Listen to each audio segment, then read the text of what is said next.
In March of 1864. This is kind of as the war is sort of coming to an end. It's the end years. The North is a little bit in control as they have more numbers. So William T. Sherman, he's the guy that coined the Sherman's March. That's what we're talking about. And Ulysses S. Grant, I know you guys have talked about him. He was the commander of the Western Front during the Civil War, and Lincoln appointed him as the head of all military because he was a genius, all things military. Later he became president and wasn't a very good president, but he was a military man for sure. And so he became the head, and Lincoln appointed Sherman in control of the West.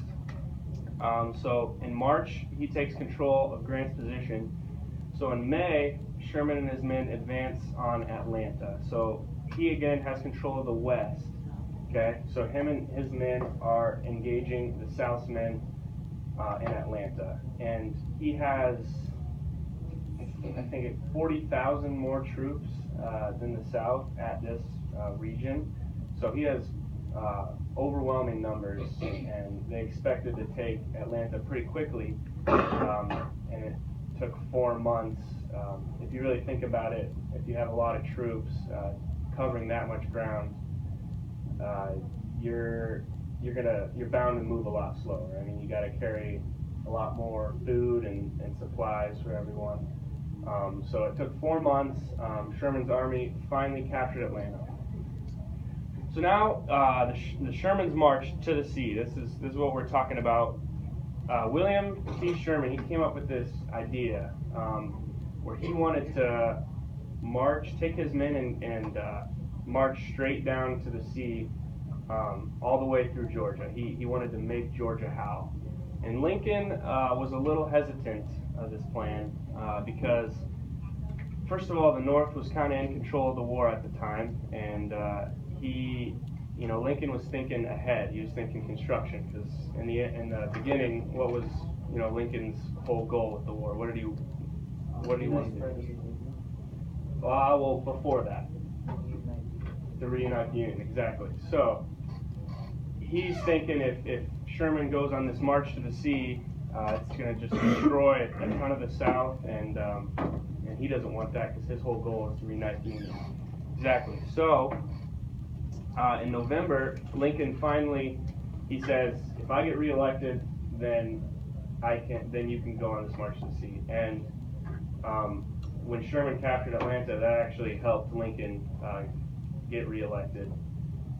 And so Lincoln is reelected in November, and Sherman begins his march to the sea now that he finally has Lincoln's permission. So this march to the sea, I'm just gonna, as you can see, so it started kind of up there in Atlanta. So that's when he had first advanced. He started Chattanooga. He came down to Atlanta. He took over that. He waited for Lincoln's permission. Once he took Atlanta, he waited there. Lincoln got reelected. He got permission, and he started his march down. So this march to the sea, it wasn't. Sherman kind of believed in psychological warfare.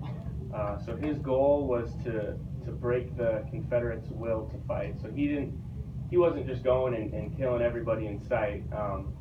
What they did is he had 3 squadrons. He was in the main squadron, and he had a squadron 30 miles to the right of him, 30 miles to the left of him, and they just went straight down south through Georgia, and they raided houses, they stole food, they set things on fire. They didn't, I mean, he told his men not to just, open fire on people.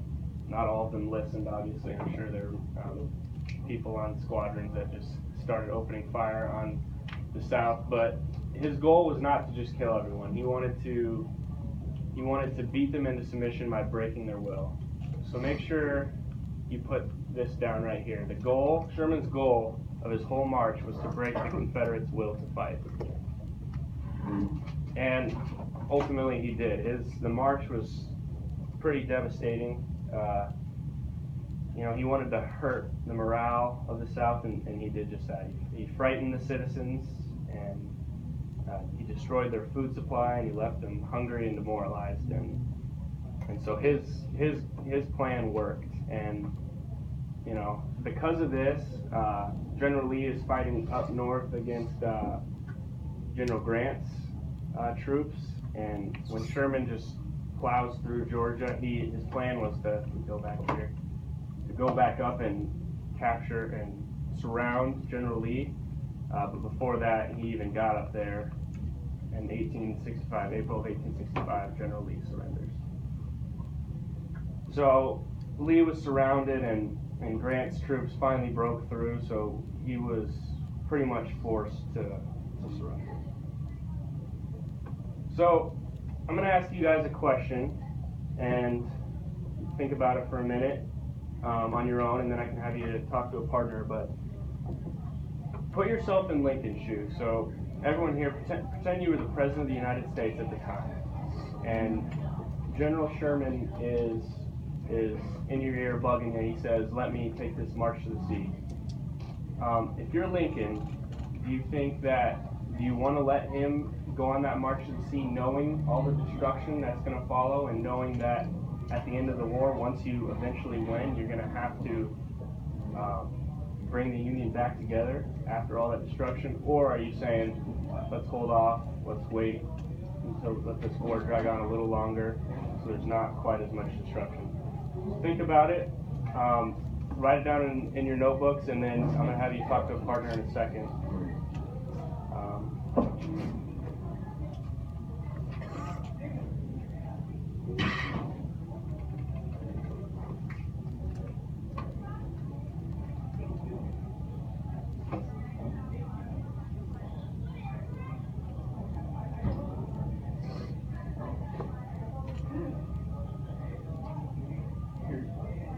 If you wrote it down, you can go ahead and talk to someone and see if you have the same thing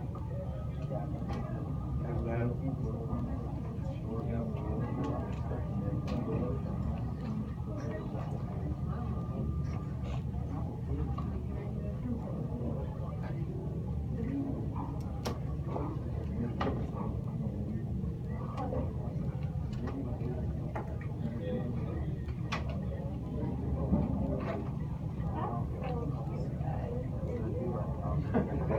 All right, I need someone to share out. Tell me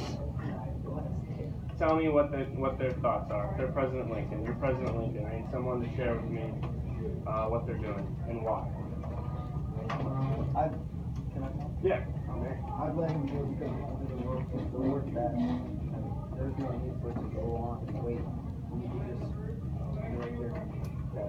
So you're letting them destroy Georgia, and then you're gonna have to rebuild later. Sounds good. Does anyone differ from his view?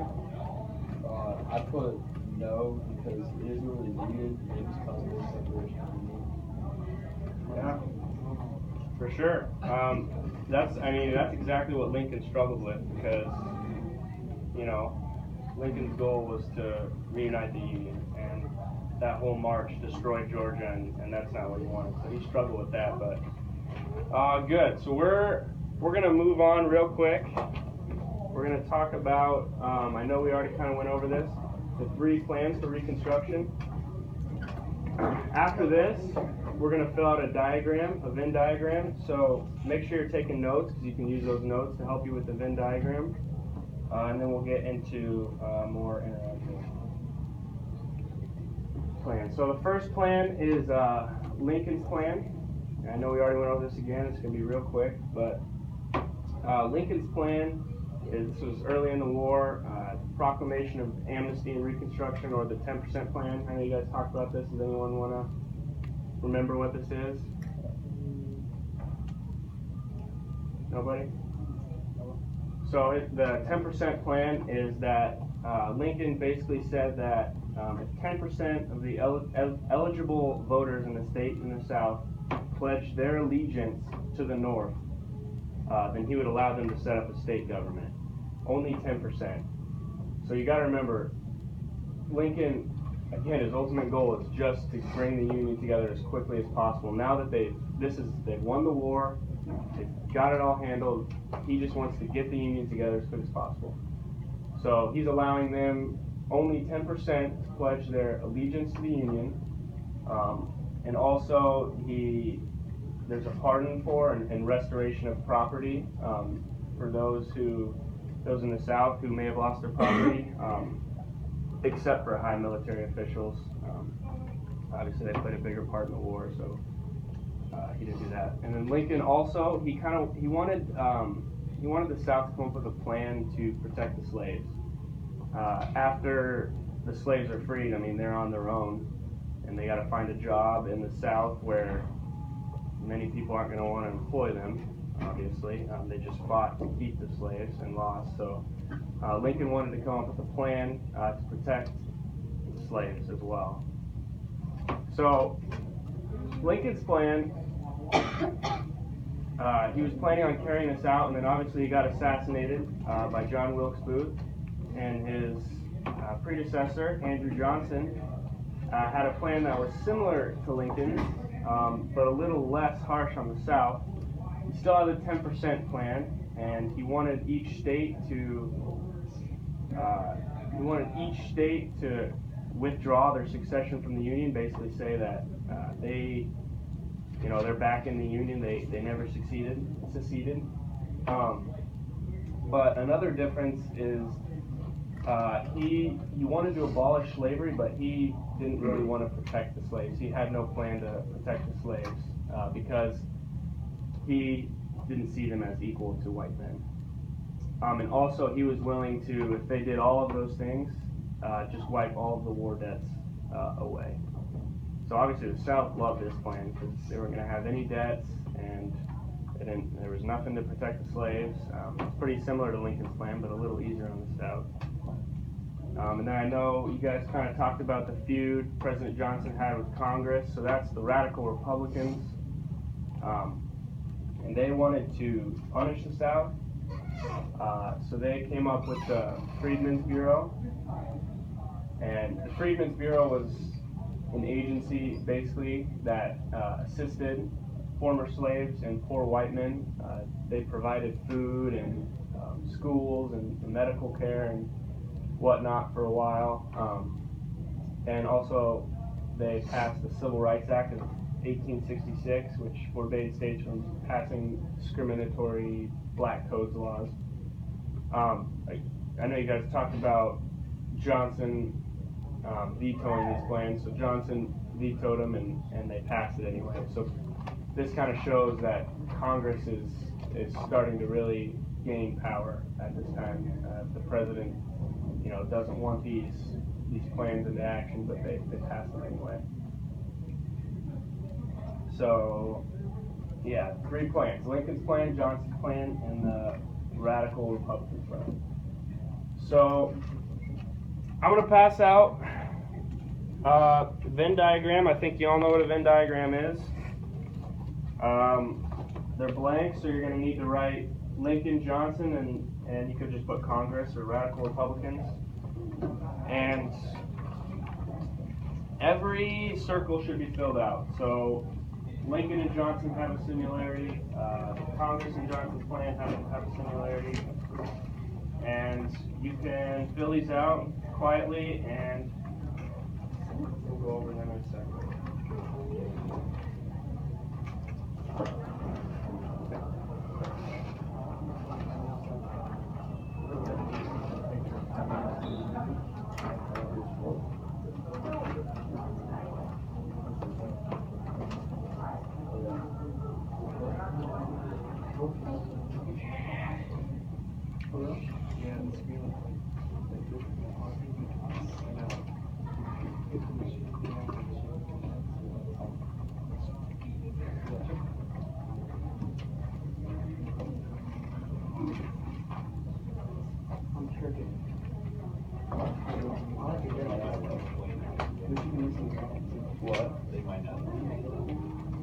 Real quick, in case you don't know a Venn diagram, the 3 circles you're going to label all 3 of them. So Lincoln on just the top circle if you want, Johnson on one of the bottom ones, and then Congress on one of the bottom ones.